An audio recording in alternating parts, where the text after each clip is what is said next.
হাসিনার পলায়নের 1 বছর হবে কিছুদিন পরেই, আর মাত্র 2 সপ্তাহ পরেই আসবে আবু সাইদের শহীদ মৃত্যুর 1 বছর। তারপর একে একে শুরু হবে শহীদের কাফেলা। ওয়াসিম, মুগ্ধ, ইয়ামিন, আনাস সহ হাজারো শহীদের কাফেলা। কয়েক মাস পরেই হবে নির্বাচন, নতুন সরকার ক্ষমতায় আসবে। কিন্তু প্রশ্ন হচ্ছে, আমরা কি হাসিনার ফ্যাসিবাদী শাসনের অবশেষ সরাইবার পারছি? এক ভয়ঙ্কর রক্তাক্ত মরণপণ লড়াইয়ের পর আমরা হাসিনাকে বিতাড়িত করতে পারছিলাম।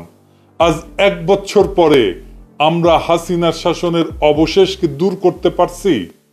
এই বিরাট প্রশ্নের মুখে দাঁড়াইলে আমরা বিহ্বল হইয়া যাই। না, পারি নাই। কেন পারি নাই? আর কি করলে এখনো এটা পারা সম্ভব, সেটা নিয়ে আজকের আলাপ। আজকের আলাপের লক্ষ্য হাসিনা পলায়নের বর্ষপূর্তিতে ফ্যাসিবাদের শেষ চিহ্ন মুছে দেওয়া। আসেন আল্লাহর নামে শুরু করি। হাসিনা মুজিব বাহিনীর বাইরে কাউরে প্রেসিডেন্ট বানাইতো না শেষ দিকে। এই চুপ্পু এখনো আছে। এখনো সে বাংলাদেশের প্রেসিডেন্ট হইয়া এস আলমের কর্মচারী ছিল। মালয়েশিয়া আর দুবাইয়ের রেসিডেন্ট কিন্তু চুপ্পু একটা 3rd ক্লাস বটতলার উকিল ছিল। ওই হাসিনার পা ছুঁয়া সালাম করতো, পা ছুঁয়া পদধূলি নিত রেগুলার দেখা করতে গেলে। এটাই হারামজাদার কাছে শোনেন, নিজের মুখে শুনেন। গত 3 মাস ধরে মাননীয় প্রধানমন্ত্রীকে সালাম করতে গেলে উনি আমার সালাম নিতেন না। তা আমি দেখতাম যে ওনার চরণের ধুলো আমি পাই না। আমার মিশ্র প্রতিক্রিয়া হচ্ছিল যে উনি কেন আমার সালাম নেন না। না, থাক থাক বলে। শুনিছেন কি মাল এখনো বাংলাদেশের প্রেসিডেন্ট হয়ে আছে।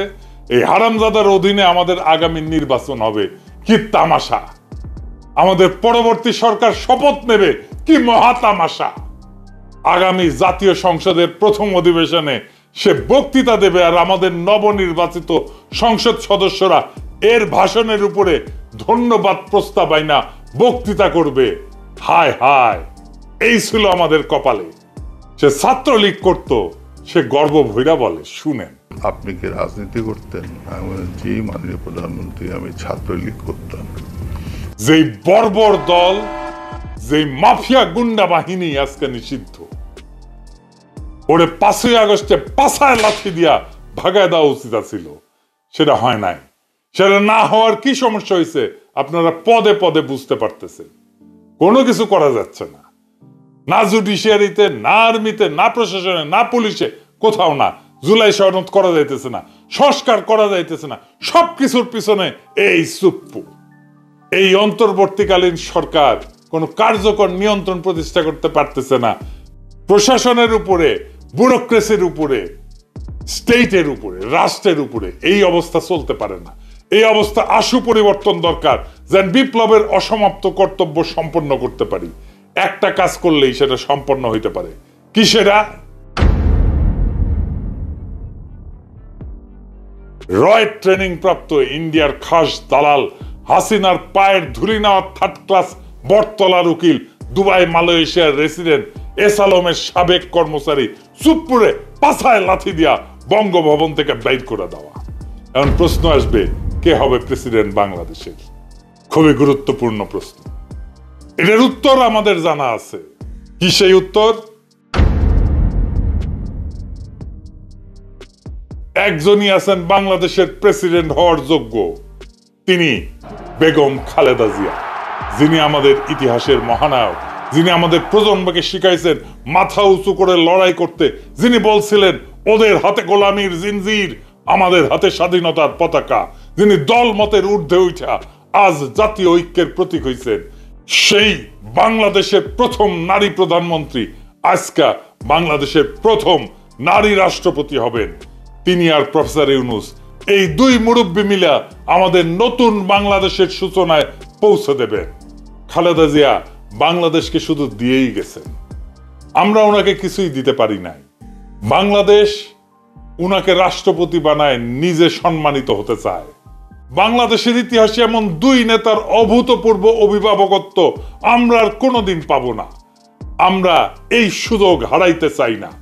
আমরা বেগম খালেদা জিয়ার অধীনে নির্বাচন করতে চাই। আমাদের সংসদ সদস্যরা বেগম খালেদা জিয়ার কাছে শপথ পড়ুক, এইটা আমরা চাই। আমরা সেটা দেখতে চাই। ওই শপথের মূল্য অনেক। ওনারা অভিভাবকত্বে থাকলে নির্বাচন এর চাইতে ভালো আর কখনো হবে না। কোনো পুলিশ মিলিটারি লাগবে না, এমনি এমনি শান্তিপূর্ণ এবং উৎসব মুখর নির্বাচন হবে, লিখে রাখতে পারেন। এইবার প্রশ্ন, বিএনপির কি হবে? উনি তো চেয়ারপারসন বিএনপির। ন্যাচারালি বিএনপির দলীয় পদে বেগম খালেদা জিয়া থাকতে পারবেন না।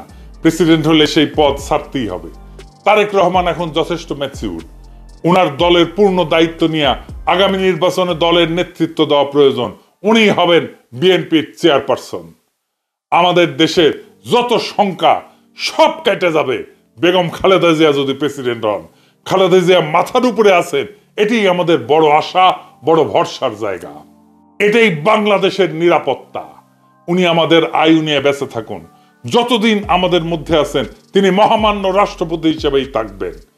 আর এই কাজ করতে হবে আগামী 5ই আগস্টের আগেই। আমরা খালেদা জিয়াকে নিয়েই ফ্যাসিবাদের পতনের বর্ষপূর্তির উৎসব করতে চাই। পুরো বিষয়টা বোঝার জন্য, পুরো পরিকল্পনা, পুরো স্ট্র্যাটেজি বোঝার জন্য, কেন এই স্ট্র্যাটেজি নিয়ে আসছি সেই জন্য আমাদের একটু পিছনে ফিরে যাইতে হবে। পুরো ব্যাপারটা না হলেও আমরা বুঝতে পারবো না। আপনারা নিশ্চয়ই জানেন আওয়ামী লীগের কর্মীদেরকে 1971 সালে মুজিব বাহিনীতে যুক্ত করে ইন্ডিয়াতে ট্রেনিং করানো হয়।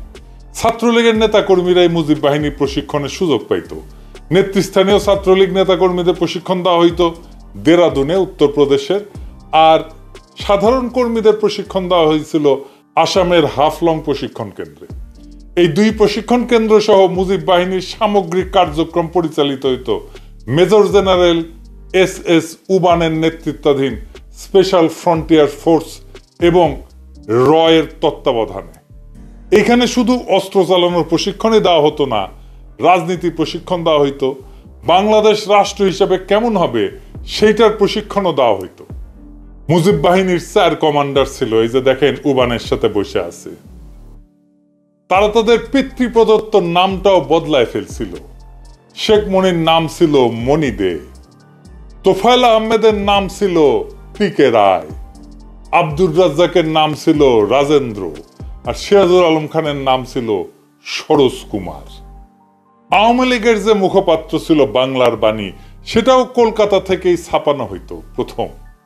টেকাও দিত এই এই মুজিব বাহিনী পরে রক্ষী বাহিনীতে রূপান্তরিত হয়। 111-এর জেনারেল মাসুদউদ্দিন চৌধুরী রক্ষী বাহিনী থেকে আসা। এই মুজিব বাহিনী বাংলাদেশের রয়ের প্রশিক্ষিত প্রধান রাজনৈতিক শক্তি। বিজেপির যেমন RSS, ঠিক তেমনি বাংলাদেশ আওয়ামী লীগের মুজিব বাহিনী। মুজিব বাহিনীর সদস্য কে ছিল সেটা দিয়ে বুঝতে পারবেন আওয়ামী জামানায় কার কত পাওয়ার ছিল। আওয়ামী লীগের কোর পাওয়ার হাউসে মুজিব বাহিনীর সাথে সংশ্লিষ্ট না হইলে আপনি স্পেসই পাবেন না। যেমন ধরেন ছাত্রলীগের সাদ্দাম হোসেন, ওর বাবা মুজিব বাহিনীর ডেপুটি কমান্ডার ছিল। শাহজাহান খান, মোস্তফা জব্বার, মুজিবুল হক, এরাও মুজিব বাহিনী।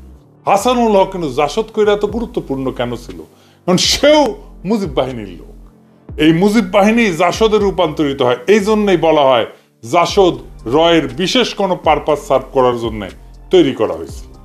জোকার হামিদ মুজিব বাহিনীর লোক ছিল, সুপ্পু মুজিব বাহিনীর লোক ছিল। বর্ষা বিপ্লবের পর 1টা বছর কেটে গেছে। হাসিনা পালাইছে সত্যি, কিন্তু সে ফেলে গেছে একটা ছায়া, ফ্যাসিবাদের, ভারতীয় দালালির আর রাষ্ট্রীয় দখলদারিত্বের ছায়া। আজ আমরা সেই ছায়ার নিচে শ্বাস নিতে পারি না, কথা বলতে পারি না, বিচার করতে পারি না। শহীদের রক্ত এখনো শুকায় না। ইয়ামিন, মুগ্ধ, আবু সাইদের শোক আমাদের শিরায় বয়ে চলতেছে। আমরা হাসিনাকে তাড়াইছি, কিন্তু তো রেখে যাওয়া সুপ্পুদের তাড়াইতে পারিনি। এসালমের কর্মচারী, দুবাই, মালয়েশিয়ার রেসিডেন্ট, প্রশিক্ষিত মুজিব বাহিনীর ধুলি ধরা রিক্রুট এখনো বঙ্গভবনে বসে আমাদের বিপ্লবের মুখে থুথু ছুঁড়ে দিচ্ছে। এই লজ্জা মুছতে হবে। এই অসমাপ্ত বিপ্লবকে সম্পন্ন করতে হবে।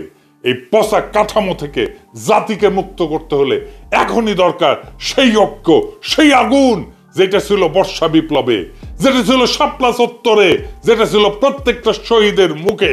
আমরা মাথা নোয়াবো না, আমরা দিল্লির দাসত্ব মানব না। আর তাই সময় আসছে বাংলাদেশের প্রথম নারী রাষ্ট্রপতি বেগম খালেদা জিয়াকে বঙ্গভবনে অধিষ্ঠিত করার। সময় আসছে প্রফেসর ইউনূসের মতো নিরপেক্ষ অভিভাবককে দিয়ে অন্তর্বর্তীকালীন সরকারকে দৃঢ় নেতৃত্বে প্রতিষ্ঠিত করার। সময় আসছে শহীদের কবরের কাছে দাঁড়ায় শপথ নেওয়ার। এই বাংলাদেশ আর কখনো রয়ের অনুগত থার্ড ক্লাস বটতলার দালালদের হাতে তুলে দেওয়া হবে না। আসেন বুকে হাত রাখি, এই 1 বছরের ভুল শুধরাই, পচা কাঠামো ভেঙা ফ্যাসিবাদের শেষ দাগটুকু মুছে ফেলি। শহীদের রক্ত, আমাদের মা বোনদের কান্না আর আগামী প্রজন্মের মুক্ত নিঃশ্বাস, এই 3টা জিনিস আমাদের তাড়না দিক, আমাদের সাহস দিক, আমাদের পথ দেখাক। এইবার আর থামানা, এইবার বিজয়ের শেষ প্রান্তে পৌঁছানো দরকার। বাংলাদেশ বাঁচবে, বাংলাদেশ জায়গা উঠবে, বাংলাদেশ জিতুক। আমরা সবাই চাই বাংলাদেশকে আমরা জিতায়ে ছাড়বো ইনশাল্লাহ।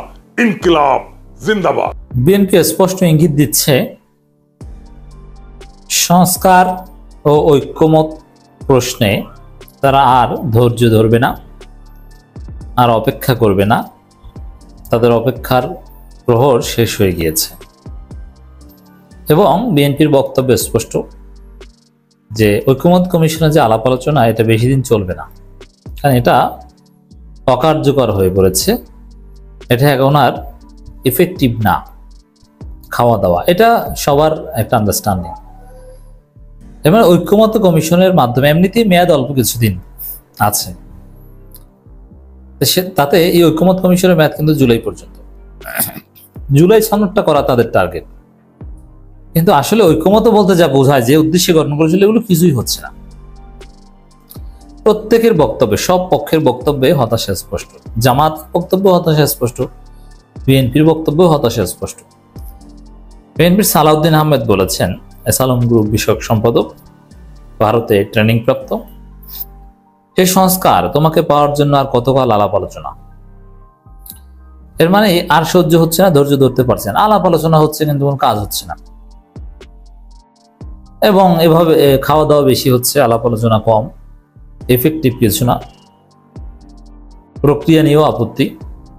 অতএব এই ঐক্যমত কমিশন, এই আলাপ আলোচনা, এগুলো আর বেশি দিন চলার মানে হয় না, এবং এটা ঠিক, এটা কিছুদিনের মধ্যে অফ হয়ে যাবে। বাংলাদেশের কপালে বিপদ আছে। ঐক্যমত কমিশন, সংস্কার কিচ্ছু না, সামনে বাংলাদেশের কপালে জরুরি অবস্থা আছে। প্রফেসর ইউনূস হয়তো বা থাকবেন না, নতুন কোন সরকার এসে জরুরি অবস্থা দিয়ে অপারেশন ক্লিন হার্ট চালাবে, সন্ত্রাসীদেরকে ব্যাপকভাবে ধরবে। নির্বাচন অনেক দেরি আছে, এটা আমার অবজারভেশন। এত সহজ নয় রাজনীতি। ফেব্রুয়ারিতে কোনো নির্বাচন হবে না। চরমনের সমাবেশ থেকে ওইটা স্পষ্ট হয়েছে যে ফেব্রুয়ারিতে নির্বাচন হওয়ার সম্ভাবনা নেই। তারা যে দাবিগুলো পয়েন্ট অফ নো রিটার্ন উত্থাপন করেছে, এর অর্থ হচ্ছে যে ফেব্রুয়ারিতে নির্বাচন হতেই পারবে না। যদি এটা বিএনপি ওই ব্যাখ্যা দিয়েছে, এটাই ঠিক। আমি এই ব্যাখ্যা বিএনপির কারণেই হবে না। বিএনপি নির্বাচনের পরিবেশই রাখবে না, তারিখ ডিক্লেয়ার করলে ওটা স্থগিত হবে। এই জন্য আমাদের কপালে আছে জরুরি অবস্থা। সবাইকে জাতীয় ঐক্যমত কমিশনের প্রস্তাব মেনে নিতে হবে। এমনটা হলে ঐক্যমত কিভাবে হবে তা নিয়ে প্রশ্ন তুলছেন বিএনপির স্থায়ী কমিটির সদস্য সালাউদ্দিন আহমেদ। তিনি বলেন, বাংলাদেশে আমরা এখন সংস্কারের মধ্য দিয়ে যাচ্ছি। সংস্কারের এখন এমন অবস্থা হয়েছে, আমি মাননীয় সংস্কৃতি উপদেষ্টাকে বলেছিলাম, একটা কবিতা লিখে ফেলেন, হে সংস্কার তোমাকে পাওয়ার জন্য আর কতকাল আলাপ আলোচনা করিব, খানা পিনা খাইবে সংস্কার করার জন্য। মানে ওই খাওয়া দাওয়া, এটা আগেও বলেছেন সালাউদ্দিন আহমেদ, যে খাওয়া দাওয়া বেশি হচ্ছে, আলাপ আলোচনা কম হচ্ছে। এবং ওই বারবার ঘন্টার পর ঘন্টা কথা বলা, বসে থাকা এক জায়গায়, এটা সালাউদ্দিনদের বিরক্ত লাগে। যেই 2 দিন বিরতি দিয়ে দিয়ে ঘন্টার পর ঘন্টা আলোচনা, মাঝখানে খাবার বিরতি, আবার আলোচনা, আবার সাংবাদিকদের সাথে কথা বলো, কাজের কাজ কিছুই হচ্ছে না। বিএনপির উপলব্ধি সঠিক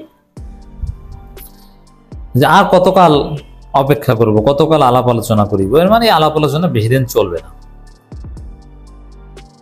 এবং ঐক্যমত কমিশনে মারামারি হতে পারে, কোনো সিনক্রিয়েটও হতে পারে, পলিটিক্যাল পার্টির মধ্যে মারামারি হবে, মাইর খাবে শেষে আলী রিয়াজরা, বদিউল আলম মজুমদাররা। কারণ রাজনৈতিক দলগুলো মারতেও পারে এবং মাইর ঠেকাতেও পারে।